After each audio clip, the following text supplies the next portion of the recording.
முடிஞ்சு போச்சு. ஈசான மூலையில லேசான பள்ளி சத்தம் மாமன் பேர சொல்லி பேசுது.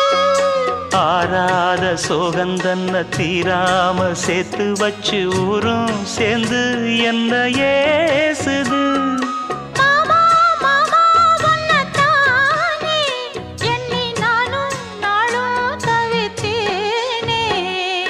கூண்டுக்குள்ள என்ன வச்சு கூடி நின்ன ஊரை விட்டு கூண்டுக்குள்ள போனதென்ன கோலக்கிளியே.